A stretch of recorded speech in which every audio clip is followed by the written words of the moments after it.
Vijayakanth sir வந்து அரசியலுக்கு வரும்பொழுது என்ன விதமான வரவேற்பு இருந்ததோ அதே வரவேற்பு இப்ப விஜய்க்கு வந்து இருக்கு. தேமுதிக கூட அந்த அளவுக்கான ஆதரவு இல்லை. நம்ம விஜய்க்கு வந்து அவங்களுடைய தாபேக்காவுக்கு அந்த விஜயகாந்த் இருக்கக்கூடிய ஆதரவு இருக்கு, மக்கள் பலம் இருக்குன்னு பேசப்படுகிறது. உங்க கருத்து? இது ஒவ்வொருத்தவங்களோட வியூகம் தான் இது.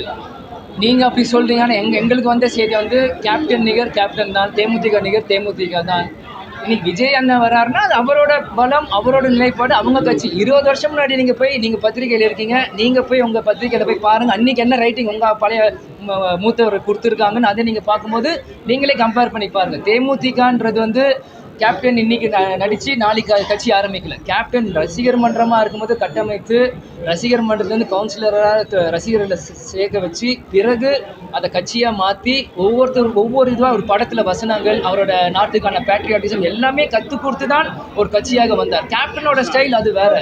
இன்னைக்கு விஜய் அண்ணா வந்து எனக்கு டிஜிட்டல் மார்க்கெட் அவர் ஸ்டைலும் அது வேறு. அது ரெண்டு பேரையும் நீங்கள் கம்பேர் பண்ண முடியாது.